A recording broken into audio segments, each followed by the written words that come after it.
Let's talk about another Indian neighbor, the Maldives. There is a buzz in the power corridors. The question doing the rounds is whether all's not well between the Maldives and India. Now, these two countries are very close, be in terms of the geographical location or the people-to-people contact. For the Maldives, India is its closest ally, also the most dependable partner.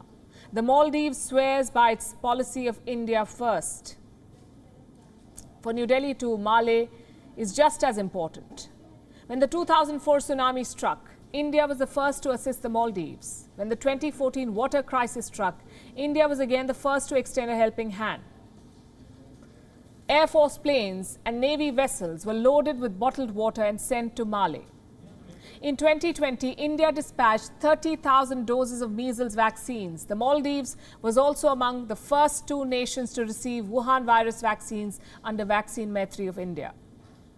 Ties between India and the Maldives have been rock solid, but something happened last year, something that forced the government of the Maldives to put out a reminder.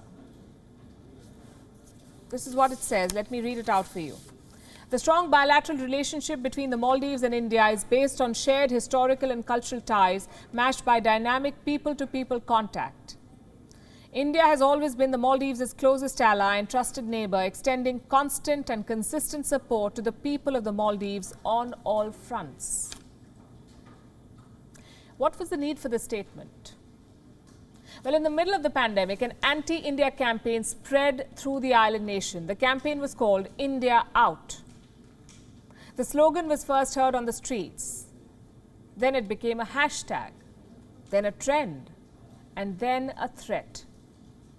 A few months ago, a local man told his Twitter followers that he wanted RDX because he wanted to blow up the Indian High Commission in the Maldives. A lot had already happened by then. A section of the local media had put out anti-India articles. Indian diplomats were attacked online. India's High Commissioner to the Maldives had already penned down a letter to the Foreign Ministry expressing concern. The Maldives' Foreign Ministry had also put out a statement condemning the attacks. Also, security was increased outside the Indian mission. What was happening? The India Out campaign had gained momentum. But who exactly wanted India out, and who from India did they want out? There are many Indians in the Maldives. They make the second largest expatriate community. 25% of the Maldives' doctors are Indians. 25% of their teachers are Indians. So whom exactly did the campaigners want out? Apparently, India's military presence. That's what they're against. But does India have a military presence in the Maldives? The fact is, it doesn't.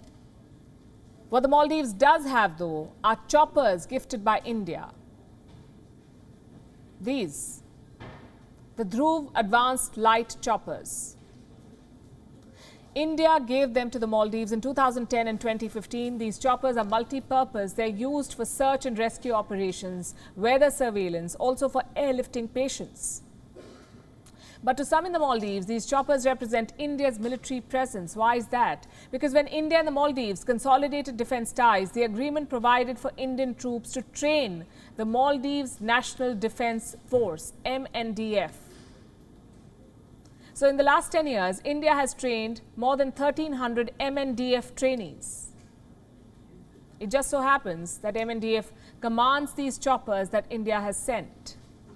So that's the link between Indian choppers and military presence. Now there's training and there's military presence, and these two are very different things. And I'm not denying that the Maldives has immense strategic significance for India. It does. After all, the island country is just 300 nautical miles from India's west coast. What I'm saying is that India has always respected Malay's sovereignty, and I'll give you an example. In 1988, there was an attempted coup in the Maldives. A group led by businessman Abdullah Lutfi attempted to seize power. He had the backing of a Sri Lankan secessionist group called the PLOTE, the People's Liberation Organization of Tamil Eelam. 60 mercenaries from this group landed in Malé in 1988. They took control of the city. Maumoon Abdul Gayoom was the president of the Maldives then. He managed to escape and he requested India for help. New Delhi launched Operation Cactus within hours of the SOS call. Indian paratroopers rescued the president, returned control of Malé to the government and came back home. India withdrew its troops the moment they were no longer required. Do you know why? To ward off any fears of military presence or territorial aspirations.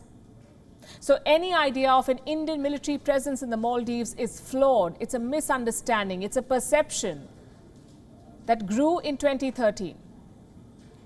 That's when Abdullah Yameen Abdul Gayoom became the president of the Maldives. Under him, the country became pro-China. Ties with India deteriorated and anti-India sentiment grew.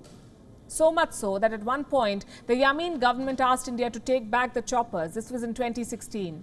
India refused. 2 years later, there was a change of guard in the Maldives. Ibrahim Solih took oath as president. And he repaired ties with India. Very recently, the two countries signed the UTF Harbour Project Agreement.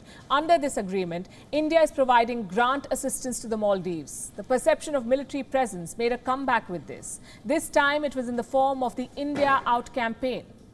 Soon, local media began speculating that India could turn the UTF project into a naval base, an Indian naval base. The Maldives refuted this as early as 2019, but who can stop a rumor from spreading, especially when it suits some political interests and foreign players? What makes for a better election pitch than a weakened government and threatened sovereignty? And who gets to benefit from an anti-India campaign in the Maldives more than China? The India Out campaign does not hint at deteriorating bilateral ties. What it hints at is a domestic political tussle, one that's being fanned by fringe groups with the possible blessings of a certain neighbor of India. WION is now available in your country. Download the app now and get all the news on the move.